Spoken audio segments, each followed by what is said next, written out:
Hey everyone, and welcome back to Country Music Made Me. Thank you so much for joining us once again. As always, please make sure you are liking, sharing, following, subscribing to us on whatever streaming service you are listening on. You can also rate us, give us a review, tell your friends, your family, your neighbors to come on over and have a listen. The support means the world, and it helps us to come back each and every week with new and exciting conversations. Today, we're sitting down with Bear Rinehart of Need to Breathe. The successful contemporary rock band made a big splash in country music earlier this year with the release of their single, I Want to Remember, featuring Carrie Underwood from their new album, Into the Mystery. Now, the album is their second in just over a year, with Out of Body coming back in 2020, and the new album being released after recording in only 3 weeks. The band joined together in a house. They took 3 weeks to record and produce the album, and it is now available. We talked to Bear about his musical upbringing, the success of Need to Breathe, and of course, the new material. So please enjoy our conversation with Bear Rinehart.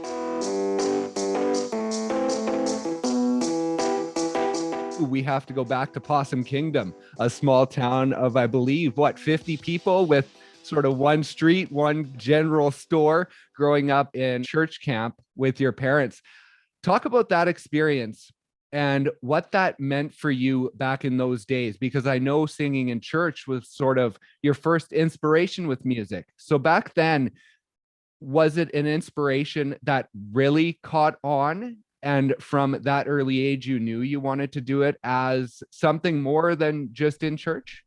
Yeah, I think the weirdest part of that growing up like that. I mean, there was, like you're saying, there's one country store, gas station slash get your hair cut, everything. um, was that kids came in for camp every summer, so we got to see, there'd be like 150 kids there, and we kind of walked around like we owned the camp. We obviously didn't, but our dad. So like no rules, we were the kings of, and I just remember. The sort of entertainment part. My dad was a great entertainer. Like, he would do these like sort of messages, I guess, but like out by the lake where a huge bonfire, and he would be Indiana Jones, and some arrow on a cable would come down and explode the fire right before, it started. All these like really cool theatrical things that kids loved. And I think probably that's what influenced me the most. I would say for now, what our music is like, we really learned like how to get a crowd turned, and how to like, put yourself out there. And honestly, I didn't at the time when I was out there, I heard plenty of country music and all those things, but mostly what I heard, my mom was a piano teacher. And, so kids playing music in my house really turned me off to music. It's like all day long, I was like, oh no, not another Mary Had a Little Lamb or whatever it was. So my parents were into music. My dad was a trumpet player with Roy Clark and Glenn Campbell, and on the show Hee Haw Oh, wow. back in the day. Yeah. So, but before he became this camp director slash pastor and all that thing, so it was all just bubbling under the surface. But to be honest, it was probably not until I got 16 years old when girls became a thing, that it was like, maybe I should play some guitar and see what happens here. Okay. And I saw that it was around 16 or 17 where you got into the writing. And so what was it that inspired that? Was it just, like you say, life events that sort of bubbled to the surface and gave you that inspiration? Honestly, I think, my mom, both my parents were really strict, believe it or not, even though my dad had played with those bands and done all that stuff. They were really strict, conservative Christian kind of like upbringing. I think part of that was just it being the 80s or whatever, but they didn't let us listen to secular music. And I remember right around that time, 14, 15, it's like everybody in school is like listening to, all this great stuff. And it's like Nirvana time and all that, you know what I mean? It's just Yeah. like Weezer and everything. It's like really rock. And I remember me coming home. I was like, Mom, I'm sorry, but Christian music sucks. And I just want to listen to this other stuff. She's like, well, I guess you'll have to write your own. I Oh, wow. think that was a little bit of the leading to like, man, okay. So when I picked up a guitar, I never even thought about playing other people's stuff. I mean, I learned a couple of songs quickly, but for the most part, it was like, this is a tool to write songs and to express myself. And yeah, it never really has changed. I've always loved it just as much. That is so cool. And I saw right around 16 or 17 as well that there was in church a band that came in called David and the Giants.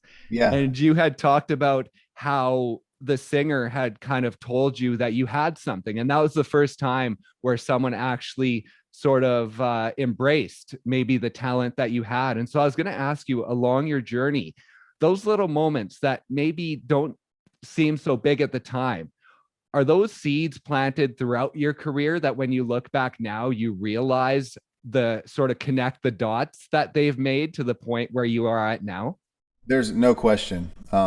It's monster because my parents used to travel around when my dad was a pastor, and they would sing like to the tape, the cassette, they do the song special or whatever, and so they sang. It wasn't like just because I could sing on pitch didn't mean I was a singer. I think what David from David and the Giants said to me. I mean, honestly, I listened back to the recordings of that time, and it's like awful. I have no idea what he saw in that, but it was unique. You know what I mean? It was a certain kind of thing, and I think the fact that he sort of encouraged me in that was like, okay, maybe I can sort of fine tune this. And yeah, I would say that kind of encouragement. The first time the band played, we played like some coffee house sort of, you get three songs, kind of thing. And we got an encore, I remember, and it was like, we only know these three songs. We play the three songs again, and they're like, one more time, like three songs again. So we kept playing nine, songs, and that was another one. I remember walking out the door that night and just being like, this is what I want to do forever. This has totally changed that. I saw the Black Crowes in concert when I was in college, and I was like, now I want to play rock and roll music. Like electric guitars are my thing now. So I think those moments in time shape. I mean, I cannot imagine how easy it would have been to sort of ignore that and go a different direction. Well, that's what I was going to ask in college, because you were playing football at a high level in college, but you were sort of moonlighting with singing and piano playing and guitar playing. So along that time in college, when did the flip sort of switch that all of a sudden it was like, oh yes, music is what I want to do? Pretty early on, honestly, in college. I loved playing football. I mean, I can't. There's the camaraderie of that is like, unmatched. I know it doesn't matter what sport you're playing, but I mean, you just like it's a grueling thing, and you get through that with guys. It's like it's just so rewarding, and I really enjoyed it. But I also, by then, had the bug completely. I mean, I spent all of my time when I wasn't working out or whatever. I was writing songs, and so yeah, that was a really like interesting time, because I know the band wasn't very good, and but we're like going out and playing these little things and trying to book shows. And even my wife now, we started dating in college, became our booking agent. She had her own. Okay. So I was like trying to get whatever. That was a really special time because we did enjoy those moments. I mean, looking back, it's like you're playing to 30 people in some random, it's you're losing money in gas to get, but Yeah. it's such a valuable experience. So I really didn't know, probably by the time I was a sophomore in college, maybe, that I wanted to do this forever. And everybody around me was like, don't quit school. You're not good enough to quit college. You should stay there. You're on scholarship. So I did, luckily, finish that as the backup plan. But of course, I've never had to really use it. So And what was it? What did you take in college? I was a political science major. Oh, okay. Yeah. So it is what it is. I mean, honestly, the schools the things I was trying to balance between football and school and music. School was probably the one that took the biggest backseat. I was really more about getting by. By the time I was a junior and senior, I was like, we were already touring. I had a van and all this stuff. I was like, I know this is what I'm going to do as soon as this is over. That is awesome. And what did your parents think at that point? Because you said they were sort of more on the Christian side of things and weren't really wanting you to go that way. So when you started to go that way and make music a career, what did they think of that? Yeah, I think they were nervous about it for sure. I mean, I'd gone on a scholarship to this school called Furman, which is like this liberal arts, very expensive sort of academic school. And so I think they were like, you're gonna throw away that degree to go do this. But at the same time, I just remember my mom. My mom was the first person I would play songs to that I wrote.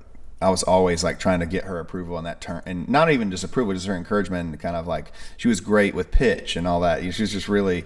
So they were really supportive, and as things started to go on, I mean, they are definitely our biggest fans in that way. I mean, almost to an obnoxious level, but but I really appreciate sort of that. My craziest thing is I got married right out of college, and her father. I was like, I mean, I look back at that time, I'm like, this guy must have thought I was a total deadbeat. It's like, what are you doing? Your wife is working, and you're out there in clubs every night. That's we're gonna do it like this. Very thankful for some patience from people. Right. And so you hooked up with your brother Bo and his friend Seth after college, and Seth had gotten a degree in recording engineering. So without that, where do you think you guys would have gone? Because he had that background, you guys were able to record your own EPs off the start. So if you wouldn't have had that to sort of get your feet on the ground, do you think it would have been a different start for you guys? It certainly would. I mean, we've had a lot of conversations about it now. It's like, was it a good thing or a bad thing? Because he certainly wasn't great at it right away, you know? Right. But I do think it put an emphasis on how you make records, and all of us kind of fell in love with that process. And it definitely sped up the process for us early on of like, man, we have a new song that's better than that 4 song EP we just put out. We want to make another one right now, you know? So that was definitely good for us for sure. I think at that point, like once I got out of college and we were doing it, all of us had this sort of attitude that we were not coming home until we made it, basically. Uh, Right. and that's insane. I mean, I hope my kids do not have that for anything. It's just a pure insanity where it's like, you have no money, you have no gas to get there, but you're like, we're doing this, you know, turn off the AC, we'll save some gas money and let's go. Uh, so we definitely had that attitude coming up, which served us well, and makes us, I think, not take it for granted now that we have had this kind of crazy long career. Yeah, and it's been a slow and steady climb. Like you released your major label in 2006, and then sort of with every album, you took a step and the albums did better and better. And then, of course, in 2015, it was the Grammys. And so, along that time, starting in 2006, was there a point for you where you felt comfortable that this was now a career for you? Or do you feel that yet? Yeah. Yeah, it's funny. Yes, I did feel like that. I don't know if I ever felt like, oh, this is going to be a long-term career, but in terms of our goals, like we played the small clubs, in our town, like the 500 seat club or whatever in our town for so long. It was like, I mean, we probably played them 20 times before we sold them out the first time, like all around where we lived and everything. And I think that was the first time, probably in the middle of the Outsiders record, it was like it came out and we sold out all those clubs. And it was like, I think we made it. We weren't making any money. We had no reason to believe that this was a career, but except that it was like we had an audience. And I think we had found a connection point with them. And so, yeah, I think that time was like a really sweet, special time for us. And even there's just so many more milestones that you put out there, like a Ryman Auditorium in Nashville or Red Rocks in Denver or whatever. Those kind of things are such a monumental thing when you do them. But looking back, I can't imagine us being any more desperate for that success than we were then, and selling out the clubs. And you talk about on stage. Now, when you got to that point of playing bigger venues, you talked about your dad and the theatrics that he had when you were younger. So when you got to those bigger stages, did it kind of make you realize what you learned from him and what you now took to the stage that maybe came from him? Yeah, for sure. I think even now we're always up against some sort of limitations. You know what I mean? It doesn't matter how big you get. It's like, so I think most of the way our ideas for shows go. I mean, part of why we wanted to be bigger as a band was so that we could do more of this stuff on the road. It's like, man, it would be cool if we had staging and we could come out of the bottom of the stage and fire would happen or whatever. It's like all that stuff. So I would say that's the way up pretty much every conversation, each tour starts with us having really big ideas and then them being like, well, that's 27 trucks worth of gear and we only have 3. So, I do think that I feel like we learned a lot. And just put up that there's a feeling of when I went to my first rock shows when I was 16 years old and I saw the thing and it was just so big and epic and so amazing. And it was like, it like took me to this place, and we still talk about that all the time when we're making tours and doing shows. It's like, how do we play to that 16-year-old kid? Don't worry about what all these other people say. Like, are we willing to step out there in order to give that kid that night of that special kind of thing? So still pursuing that for sure. That is awesome. And while we're talking about venues, you're playing Red Rock again on this upcoming tour, and it's already sold out. Now, that is a venue for me that is probably at the very top of my bucket list as far as venues go. So, talk about that experience and what it is like playing that venue. Yeah, I mean, in my opinion, it's the best venue in the world. I mean, it's really, really special. And that's why people travel to it. I think that's probably a thing that we've learned. Like, we had them pull the numbers last time. I was just like, I'm curious how many people are from Colorado that are actually here. 80% of out of staters. So people are Wow. flying in. And so I think that's probably what makes the venue so special is the anticipation. These people have made a trek, like they're doing the bucket list moment, and they're seeing us, which is just so cool. So honestly, we said this at the beginning. We're like, we don't even have to play that great. People just are so excited to see. Luckily, we've gotten a little more comfortable. I think the first show we played there, I didn't look up for the first 10 songs. I was just so like, Really? yeah, so like heart was racing fast. Like we probably played everything fast. I don't know. We've settled it down a little bit now where it feels like we kind of like, it feels a little bit like home in a way. And man, it is such a sweet experience. That is awesome. And so from 2006, like I say, that's your debut. And now all the way along, you grow as a band. And then in 2019, you come into a space where you feel comfortable enough to sort of branch out and try the solo route. And Wilder Woods comes about. Talk about that experience, because I saw on social media you posted that it was one of the most challenging and personal artistic journeys that you've ever taken. And so talk about when you first wanted to do that, why you wanted to do it, and how different the experience was than you thought it was going to be. Yeah. I think why I wanted to do it was just I was really new kinds of music was really like new sounds and new types of songs were really kind of sneaking in, and I was honestly trying to like force them into the band because they didn't fit. And I think I even could tell their reaction of that. It's like, really? So there was some of that, and then I think for me personally, the collaboration thing was just really important. I was like, man, it would be cool to learn, just like start over in a lot of ways and meet some new writers and players and see how that goes. And also just see what the experience is like, in a totally different place. And I learned so much from that. I feel like at this point, I don't think the band could be doing what we're doing now if I hadn't done it. I needed to scratch that itch for sure. Oh, okay. Itch is still there in some ways, but it's just not as nearly as like screaming at me all the time like it was. But it just was really special. I learned, how the important decisions are important and the ones that aren't maybe aren't. Some limitations on the budget even were really good for me to kind of go back and be like, well, we can't afford that, so you need to finish this today. Yeah. Right. There was something really refreshing about that, and I've kind of brought that back to the band in a lot of ways. I feel like it's actually better for our creativity to kind of keep the momentum. And but yeah, really sweet. I mean, it was tough for me because it was forging a new path. I was intentionally picking producers and writers that kind of scared me a little bit. Like I would be like, what about this? And I'm like, what about this? It was a learning, you know what I mean? It's putting yourself out there in a different way in a learning process. But I can't, I'm just so thankful for the time I got to do it. It really made me love what I do and Need to Breathe so much more. So I'm sure I'll do more of that. I do think it's like, it's not exactly the comparison, but it's like when Michael Jordan went back and played baseball. It's a little bit like that. Like he just probably wouldn't shut up about that to people, and then just went and did it.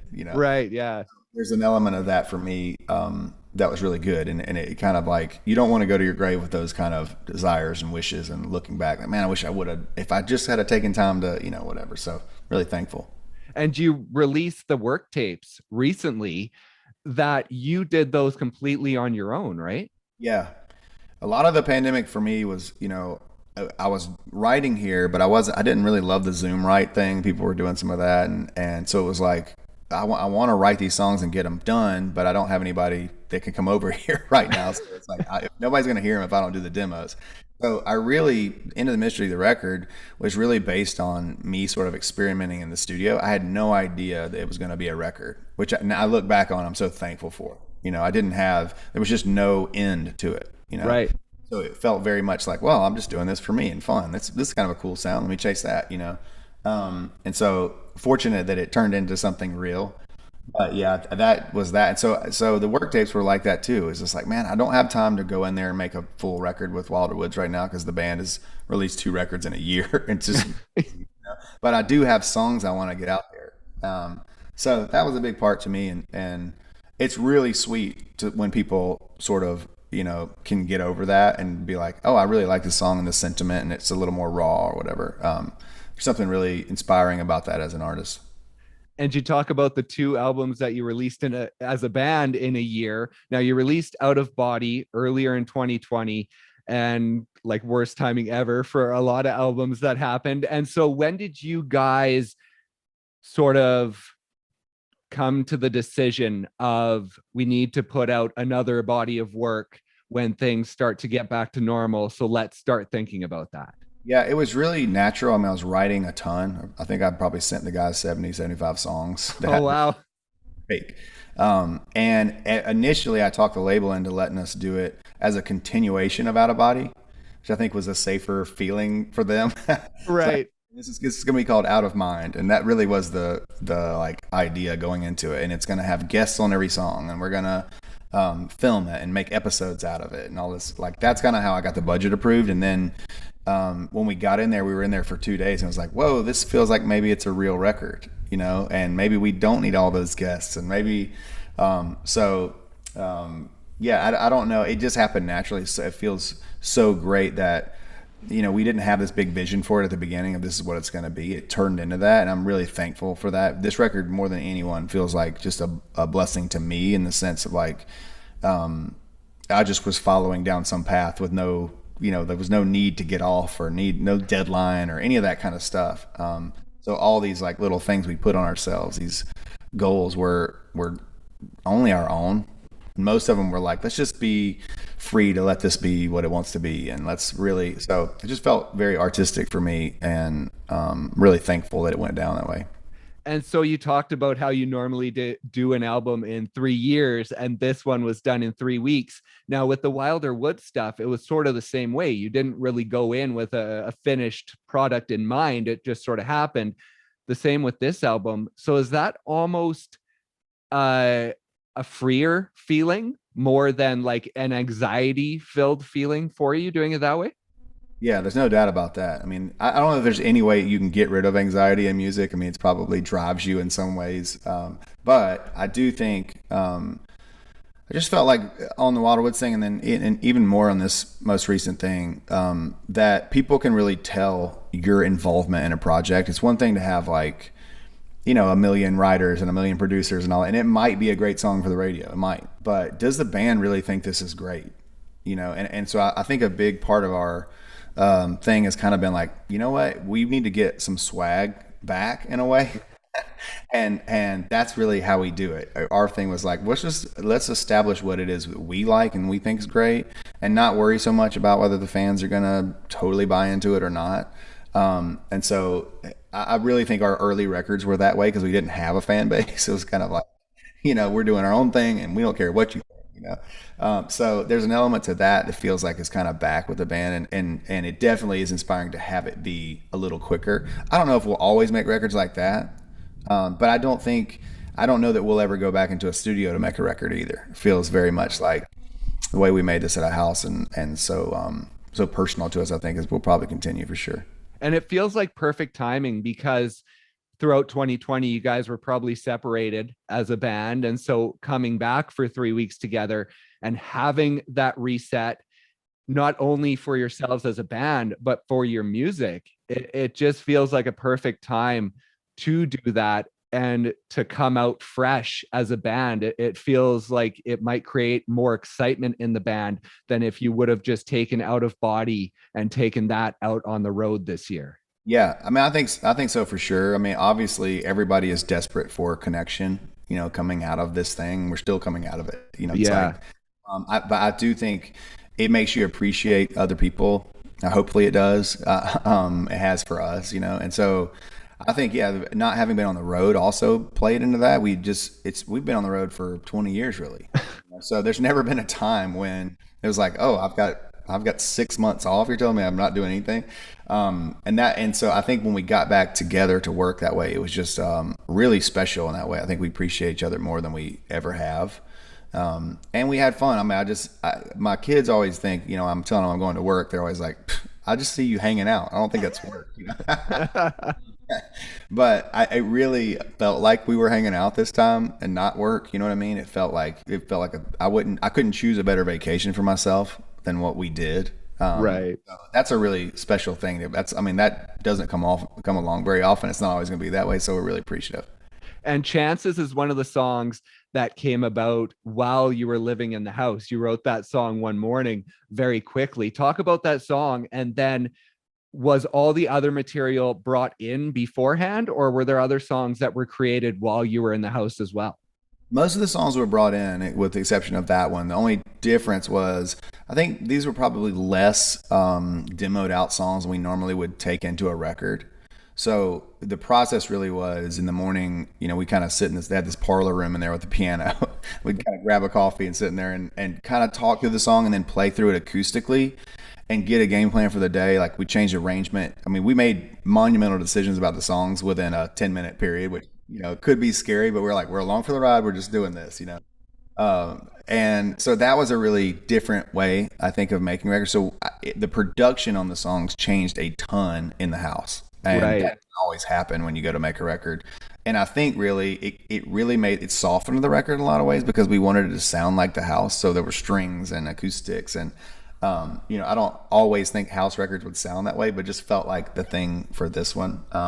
And Chances, like you said, was one of those that I woke up in the morning and it kind of fell out of the sky. It's one of those conversation I had with Tyler Burkham, our guitar player. We were just talking about, man, after my brother left the band, this pandemic thing happens, and we've got like we're trying to like reestablish ourselves as a band that can do it. Yeah. And I was like, I feel really good right now, but I also don't feel like satisfied or satiated. I feel like this. And he was like, yeah, it's kind of like, as if you were in a war and you were in the bunker, and like you've got a little peacetime. You take your helmet off, you smoke a cigarette, but the war's not totally over. And I was like, that's a song that for me. So that's the first lyric in that song. That kind of how the next morning I got up and wrote that, but felt like it made sense for us. Wow. And you talk about your brother leaving the band. How important was the last year and a half in you guys creating these two albums and showing yourselves that you can do it, and that you still have this creativity within you, and that you still have a cohesiveness that will allow you to move forward for years to come? Yeah, I think Out of Body was certainly an experiment in that. It felt very much like that, walking in the studio, like, okay, this is definitely a new dynamic. We're gonna have to change the way we do things and lean on different people and all those. What was really cool is, I think that it became more about, like, I think probably halfway through Out of Body, we were like, okay, we got this. Like, there's something special here, and we get to explore this for the next however many years. This is going to be great. So it was really more about letting the fans know that, in a way. It's like it's so this. I think a bunch of what we've done has been like, man, we feel like this is great. We can't wait for our fans to hear like where this is headed and what we're doing, and so it turned into a kind of confidence, I think, and so definitely this record, even though it's a quieter record, I think is a very confident one, in the sense that it takes a lot of bravery to put a record out that's as raw and as quickly done and all those kind of things for somebody in our circumstance. So I do feel like we're carrying that into the tour. There's a lot of thankfulness, but definitely a lot of confidence about what we can do. Right. And I know I have to let you go, but I just wanted to ask you one quick thing. You mentioned Out of Body was about going beyond your own ego and giving your soul to the most important seat at the table. Now, I know that you don't come across as someone with an ego for sure, but I wanted to ask you, along the way, as you find success, does it become more difficult to sort of put that ego aside and have that confidence, but not let the ego take over that confidence? Yeah, I think in some ways it's gotten easier as I've gotten older. In other ways, there's new challenges to it. And I think a big part of it's identity. What do you, I think everybody knows this if you're a musician. I mean, you've had to have learned this at some point that like the audience doesn't they don't tell you who you are, but it gets easy to believe that. You know what I mean? And so I think that's a thing that was so important about getting beyond that. And also, this ego is made up of all these, experiences that you've had and all these fears and all these, whatever traumas and all those things. So I was going through a lot of that kind of therapy and a lot of like, I deal with a lot of anxiety and those kind of things. And I was just I just got sick of some of those anxieties making the decisions for me. If that makes sense. Yeah, for sure. Happening. And it's like, man, wait, pump the brakes right here. We got to get beyond that. Like, I want to see myself from the outside, rather than just how I'm feeling on the inside, letting that dictate everything. So that was kind of the experience, I think. I know it's trippy for some people, the out of body experience, but it really wasn't as kind of like, I don't know, as psychedelic as that sounds. It really, for me, it was about getting beyond ourselves a little bit and taking chances and all those things. Well, that's awesome. Well, it feels like you've done that over the past couple of years with Wilder Woods, taking the chance on that. And then with the new album, taking a chance on just going in and getting this done in 3 weeks. It's very inspirational to see what you've been able to do this far into your career. With all the success you've had, you're still willing to take those chances. Yeah, I think that's really, I mean, I had this conversation with Carrie Underwood when we were doing the CMT thing. Right. I was like, I was talking about, it's like, why did you say yes to this? because we're not, it doesn't make total sense. It's like I'd sung on her record and those kind of things, but yeah, career wise, she can have a duet with anybody, it's like, and you're letting us play, our band is playing on CMT and you're our guest. That's what's happening here. And she really was like, I thought was very wise. She was like, we've looked back over my career, really analyzed, and it just feels like when I've done things because I wanted to, regardless of whether it made sense or not, if it was inspiring, those have been my most successful things. And so anyway, from her lips to God's ears or whatever, it's like, it feels like that's kind of what we'd like to do. That is amazing. Well, congratulations. Have fun on the tour. I know, like I say, Red Rocks is on there. You have the Greek in LA, first time playing Bridgestone Arena in Nashville for a headlining show. So congratulations and enjoy the rest of the year and what it'll hold for the band. We will, man. I appreciate it very much. Thanks for having me. Thank you guys once again so much for listening, and thank you to Bear for stopping by and sharing his story. Be sure to check out the band's new album, Into the Mystery, wherever you stream your music. Please also be sure to like, share, follow, subscribe to us on whatever streaming platform you are listening on, and give us a review, rate us, tell your friends, your neighbors, your grandparents to come over and have a listen. That support means the world. Thank you so much once again for listening, and we'll see you next time on Country Music Made Me.